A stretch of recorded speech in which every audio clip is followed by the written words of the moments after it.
Hi friends, thanks for joining me. It's Morag here, and today I shall be working with December Foxbox, and in fact it's the Foxbox Plus.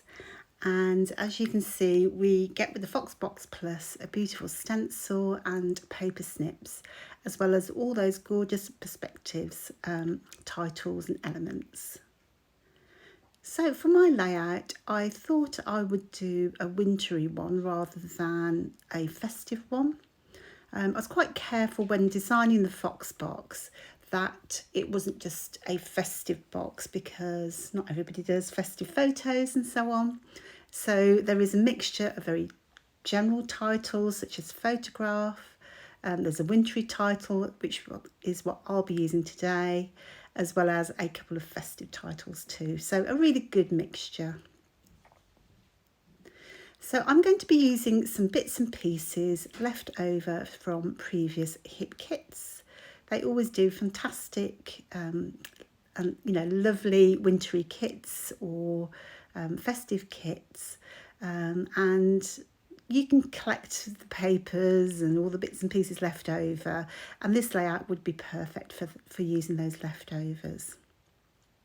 So I am, as I say, loving the new Foxbox, and I really particularly like the font that I'm using for this month. It's kind of a nice script font, very slim, very easy to use, I think. And as you can see, I've used a tearing ruler, and I'm going to leave the links below. But the tearing ruler I use all the time because I just love a torn edge and the texture that gives me. And our tearing ruler actually makes those tears a doddle. So rather than it going all off pieced, you can just create nice edges in a few seconds.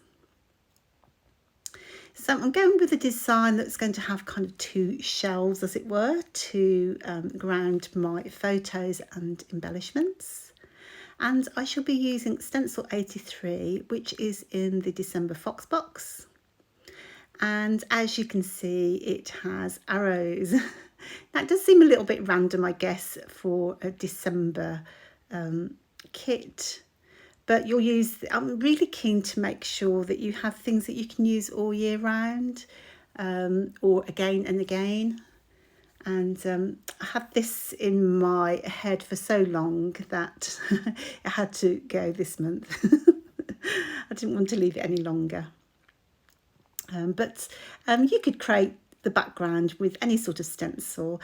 I felt that these arrows will give my background a bit of energy, which would be perfect for this theme. So between my layers, I wanted to add a little bit of texture. So I've taken some crepe paper and I've actually cut it in half because they'll only be a little bit poking out. And as you can see, I've just glued onto the back of the paper and then just ruffled the crepe paper as I went along. And I'm going to do the same with the blue now, just so it's not too pale, because my colours are quite pale that I've chosen. So a little bit glue on the back and then just ruffle those up. And I'm purposefully being uneven. So a little bit up, a little bit down, a little bit more gathered, a little bit less, because I just like a little bit of interesting texture rather than very, very neat, but that's just me. So a little bit more edge curling, just to give it that dimension and texture. And as I mentioned, I use our tearing ruler, so my tears are quite neat. If you don't have a tearing ruler, you can of course tear it across the page for your own look. But as you saw earlier, it was just really simple with the ruler. I'm going to just put my layers together because I do need to trim them down. And I just want to make sure where I'm going to position everything before I start working on the background. So I am a typical, typical me. I go backwards and forwards, working on borders, working on clusters, then back to borders, back to clusters, and then back to background. So you kind of have a plan in your head, but really I just make it up as I go along. So I'm definitely going with those two photos because they're looking towards the centre of the page. So you have to go where they are, and then I'm deciding where can the title go, and then I'm going to pick out some embellishments from my past hip kits. And as you can see there, really lots of it has been used up. I think the winter ones are some of my favourite kits that I get from Hip Kit Club. And I've been on their design team, I think 3 years almost. Wow. I'm surprised I made it through the first month, to be honest with you, but there you go. Very happy days. Now, you could stencil with the background as a whole. I could have twisted it 90 degrees and gone straight across my page, and you know what, that'd be so much easier. But I wanted to pick out some of my favourite arrows, have them pointing a certain way, just because I was having fun doing that. So before I carry on with my stenciling, I just want to assemble the border somewhat so I know where to do the stenciling, because I don't want it all over the page. I just want it around my clusters. So I'm making myself a little tag. I'm introducing a tiny little bit of yellow because there is a yellow in that top photo, and just because I can. I think it's nice when you have a monochrome layout, and you've got you've got colours that are very much the same tone. It's nice to have a little tiny splash of a contrasting colour, just to give it a bit of a lift. And that's what the yellow will do for me. So I'm just going to pick out another piece of yellow from the Pocket Life kit. So in fact, this one's a little bit brighter. And again, I'm going to turn it into a tag because tags are my favourite things. And they'll only be a bit poking out, but I love that little pop of yellow on the overall layout. So I've cut that card down, I'm turning it into a tag, and then I just pop on a reinforcer just to give it a little bit of a nicer finish. So I'm not sticking down just yet because I've already done the sewing, so that's okay. But I just want to make sure, because I do tend to move things around a lot. So I just want to make sure that I know what I'm doing. Where is that title going? Where should I put the little chipboard pieces? And then once I know, I can carry on with the background. So in my head, the bottom border will be going larger from the left and then tapering off towards the right, and then the same in the opposite direction for the top border, so larger pieces on the right and then smaller towards the centre. So I do cover up most of the arrows, as you can see, so I'm just going to fill in the gaps where I need them to make it look as though I've done the whole thing. And as I say, realistically, I could have just done this as the whole background, just placing it where I needed it. But when you've got the small brushes, so we've got small blending brushes in the shop, and again, I'll leave the link below. You can just pick out the detail that you want, as you can see I'm doing here, even down to those very small arrows. There's enough gap between each one to allow you just to pick out specific arrows. So again, don't think about things just as a whole border. You can actually just use the arrows individually, and then that will make a great way of pointing out some detail on a layout. So yeah, get down to the sticking bit at last. And I'm just going to cluster a few little bits of chipboard that I can find, I have used a lot of these kits. I'm not sure when this one, oh, it's 2021 by the looks of it, so from a while ago.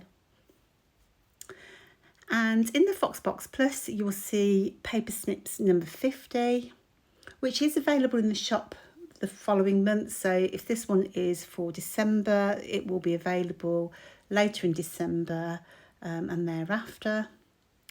And I've used our die to cut those out, and look how quick they are to cut out. But I think it's more than just speed, because the finish that you get on the die cuts thereafter, you get a lovely beveled edge, and they've just come out so crisp and lovely. So I'll just pop a few of those onto my page. And then the top half of the paper snips is for fussy cutting. And so I like to leave a little white border sometimes on my fussy cut elements. And then generally there will be some strips at the top, kind of word fetty type strips. So they do vary from month to month. And I tend to use maybe 2 a month because I try, again, not to make months too themed. So I keep mine in some, old packaging, and then when I need a word, a little element, I can go through my past paper snips and just pull out the bits and pieces that I want. I think they're great value for money because they cost £1.50 and you get so much on there, and it's kind of fun just fussy cutting or die cutting the elements to do it yourself. So I'm turning my attention to that top section now. And again, I found these little winter boots. I thought those would be perfect to just drop a little bit of pink in. Can't resist a frame, so where can I put that frame? Now, even though that chipboard piece is quite tall, quite big, because there's a lot of white space in there, I'm still sticking to my plan of having a kind of a smaller cluster to the left of that border, so towards the centre. So as you can see, there'll be a lot of white space underneath. So it doesn't matter though, it's still quite tall at that point. So I lay in my die cut and then my paper snip. So I threaded the twine through and just debating where will it go, and then it falls into exactly the right place, doesn't it, at some point, which is really nice. And so off camera, because I didn't have the whole Foxbox at the time of making this, so I do have in the Foxbox in December some little wooden birds. I love a little wooden birdie. And you'll see in the final result, the little birds are going to adorn that little piece of twine there, as if it's sitting on the little branch. Oh, so cute. So just a little bit more, a few more bits and pieces. So if you've not had a Foxbox before, or you're new, the Foxbox is a monthly subscription, and you'll receive a box through the door each month. So you've got 2 choices of either the Foxbox, which is just the Perspectives and the main collection, or with the Foxbox Plus you will get a brand new stencil each month. So that was newly designed for the Foxbox. So for December it is this arrow one, number 83. You'll get a brand new paper snips each month, so again, brand new for the Foxbox. And you'll also get some epoxy flair.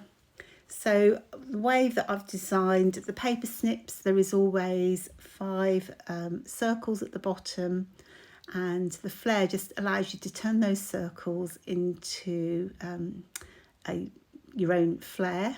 So it looks like a flare on your page, but without the bulk.